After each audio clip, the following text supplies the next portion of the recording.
The world of League of Legends is filled with war, conflict, and unimaginable dangerous forces. Dark magic, dangerous beings, and the end of the entire world lurk hidden in almost every corner of Runeterra, but one island chain isn't so shy about the danger it poses. Their dark magic and hunger for destruction are well known, but few dare to confront them, and even fewer know the origins and goal of these sinister forces. In this video we shed light on the darkness of these islands. Where does this dark magic come from? What feeds it? What drives it? And what exactly is its goal? This is the history of the Shadow Isles.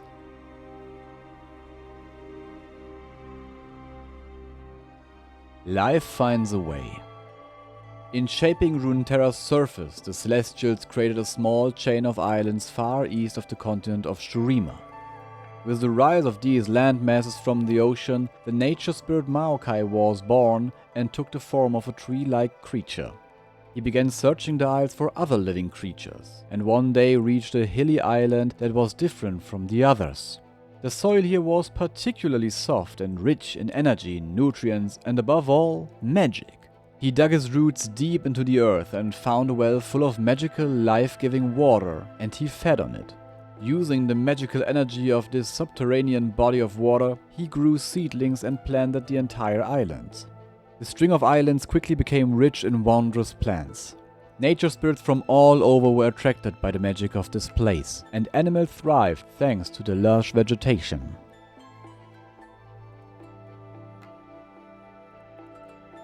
Blessed with magic. As the human race grew, they developed a desire to explore and settle in distant lands. Many tribes sailed westward from the far eastern continent of Camavor, reaching the shores of Shurima, Valoran, and various islands along the way. They also sought to discover the islands of Maokai. Initially concerned and cautious, Maokai carefully observed the humans. These strange beings began to settle and investigate the mysteries of these islands. They studied the island's flora and fauna. Over time, this circle of inquisitive people grew into a society of incredibly intelligent and enlightened scholars who explored the secrets of the entire world. Maokai saw their respect for nature and the magic slumbering within it, so he revealed himself to a few chosen ones he trusted and blessed them with his knowledge of these verdant islands and the waters of life beneath the earth. Fascinated by the nature spirit and the seemingly infinite magic of this place, they called this chain of isles the Blessed Isles.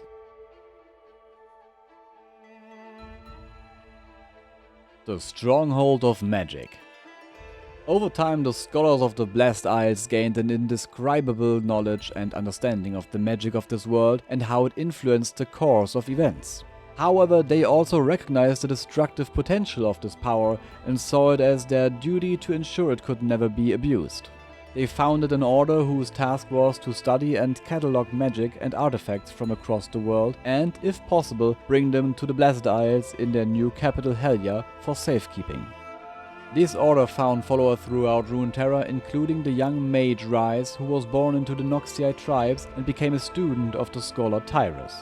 Knowledge of this place, its enormous magical energy, and especially the protective mist also reached a tribe deep in Ionia. The Vistani were a race of powerful Vistaya closely connected to the energies of nature and the magic slumbering within it. They used their seemingly endless lives to gather knowledge and fathom the magic of the world, and so they set out to find the Blessed Isles. When they reached Helya, they were taken in by scholars and received assistance in building their own vault. There, the Vistani would study the magic of the mist and its effect on memories. They created guardian golems powered by this magic and befriended Maokai.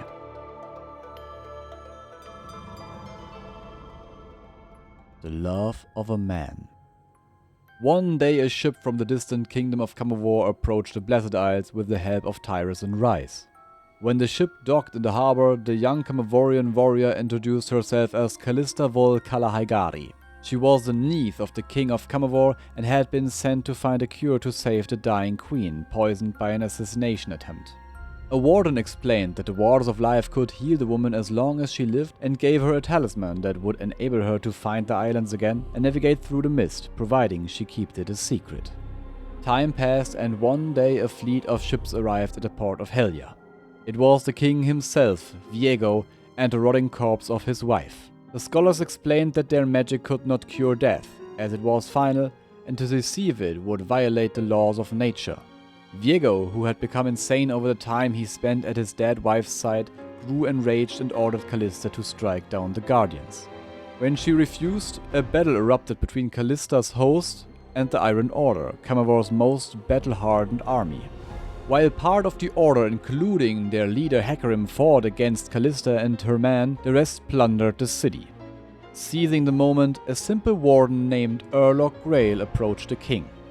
He offered to lead Viego, trapped in grief and rage, to the waters of life. Holding his wife's body in his arms, he followed the stranger into the deepest chambers of Helya.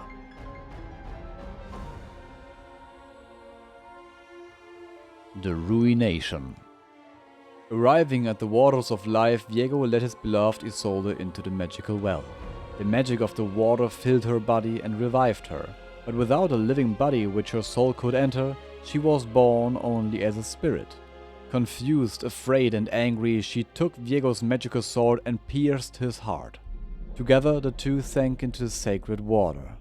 The sword's magic collided with that of the subterranean waters, which steamed from an unstable world room at its bottom, and thus unleashing a cataclysm. The dying king was trapped in a cycle of destruction by the deadly magic of his weapon and the reviving magic of the waters. As his already rotten spirit deteriorated, his wounds became even more corrupted, and black mist began to pour from his wound. A shockwave of magical energy swept across the islands, destroying everything in its path. The black mist spread with the explosion, intending to drain every mortal being of their life force. When the shockwave of the disaster reached the island's protective mist, it was reflected back. In this energy, all the damage was partially reversed and everything caught in the catastrophe was horribly deformed. Hecarim and his mounted Iron Order fused with their horses.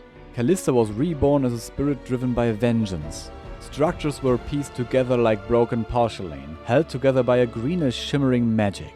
From then on, all mortal life in the islands was trapped in the limbo between death and rebirth, held in place in the final moment of their existence, their feelings and emotions radicalized. Maokai, whose roots were constantly contacted with the waters of life, was also corrupted by the waters poisoned with dark magic. The Blessed Isles became the Shadow Isles.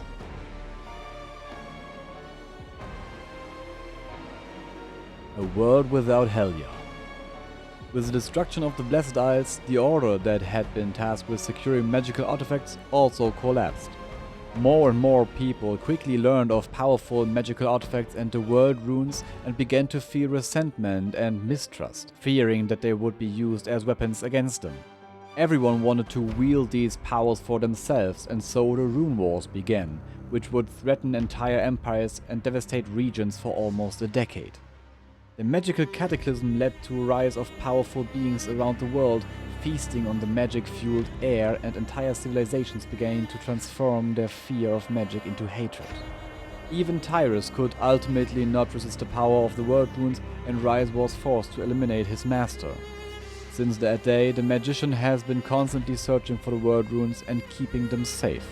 The former order of the Blessed Isles, the Sentinels of Light, had been almost forgotten and greatly diminished due to the protective mist. After the destruction of Helya, this order saw itself called upon to fight against the Black Mist and protect the world from the spirits of the Shadow Isles.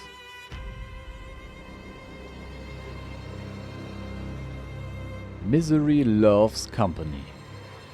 Since the destruction of Helya, the Black Mist has periodically spread across the sea. With every living being caught in a dark pool of this magic, its power grows.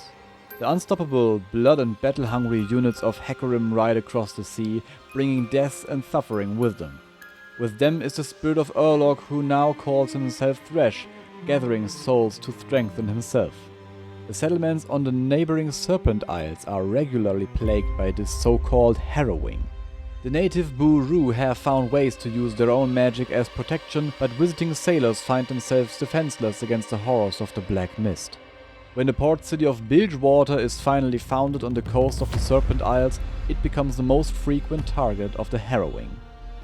To uncover the dark secrets of the Shadow Isles, the lovers Senna and Lucian, both members of the Sentinels of Light, travel to the Enchanted Islands and encounter the spirit Thresh. He succeeds in capturing Senna's soul, and Lucian is forced to retreat. But the Sentinel vows not to rest until he has rescued his wife, or at least brought down the cruel spirit that stole her soul. One day, Lucian managed to damage Thresh's lantern, in which he kept his collected souls, thus briefly freeing the restless souls within. To Lucian's surprise, Senna's soul was the only one able to manifest and resist the lantern's call. She was able to survive the lantern's torment, communicate with the other souls, and harness the black mist itself, thanks to her childhood contact with a fragment of Viego's wife's soul, thus becoming her host. They escaped Thresh and began preparing for an inevitable battle to come.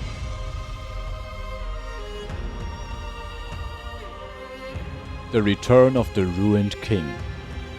Approximately a millennium after the fall of Helya, Thresh was able to form an alliance with the former pirate king Gangplank, who was believed to be dead. He told him about his plans of resurrecting Viego and promised to regain control of Bilgewater. After long preparation, Thresh finally performed the ritual with the magical power he had gathered to revive the former king of Camavor. He offered himself to Viego as an advisor and presented him the vast army of restless souls that had gathered over time in the Black Mist and was now under his control. With this army and his sheer unbridled magical power, Viego began his raid to gather the fragments of his wife's soul and thus summon her back to his side.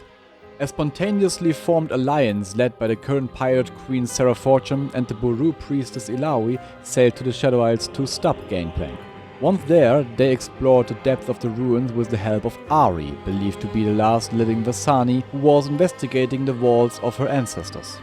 They succeeded in stopping Gangplank, who was under Viego's control, and could seal the ruined king in an amulet. This victory was only temporary as the artifact got stolen and returned to Thresh, who freed the former king again. Lucian and Senna quickly encountered the ghostly king, and he managed to steal a soul fragment from Senna. The two sentinels were forced to retreat and find allies. This turned out to be not too difficult as people all over Runeterra were in danger due to Viego's attack. He was able to collect almost all fragments of his soul, while the sentinels also managed to form a group. Senna and Lucian were able to gather allies, including the former queen's favorite doll Gwen, which had come to life. A part of Isolde's soul had retreated into the toy she had once made herself, thus giving her the gift of life. Another member was the Shuriman sentinel Akshan, who wielded a magical weapon called the Absorber. With it was possible to revive the dead by killing the person who had killed them. In the final battle, Senna's sentinels confronted Viego in a direct fight on the Shadow Isles. Viego succeeded in removing the last soul fragment from Gwen, thus reviving Isolde's soul. His goal achieved and blinded by happiness and love, Akshan saw his chance. He shot Isolde's soul, and since Isolde had once stabbed Viego, the king was awakened to true life and lost his magical shadow powers. Now human again, the sentinels managed to seal Viego and put an end to his madness.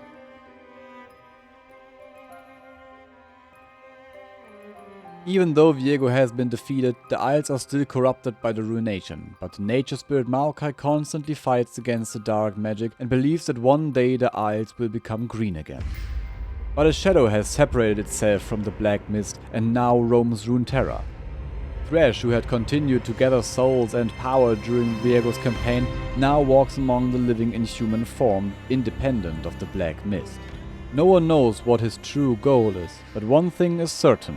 Since it puts a smile on the saddest's face, it can't imply good for the people of Runeterra. What do you think is the former Warden Thresh up to? And do you think the threat of Viego is sealed forever? What is your general opinion on the Shadow Isles and their history, and how much do you think the course of Runeterra's history would have changed if the Blessed Isles hadn't been destroyed back then? Let me know in the comments, and please leave a like if you enjoyed the video. If you want to experience part of the story covered today by yourself, I can highly recommend the game Ruined King. It was developed by Airship Studio in close collaboration with Riot Games. It is full of lore and Easter eggs and can be played on virtually any platform. On my channel you'll find more videos about the oldest stories in League of Legends and an overview of the most important events in Runeterra. If you don't want to miss anything, hit subscribe and ring the bell.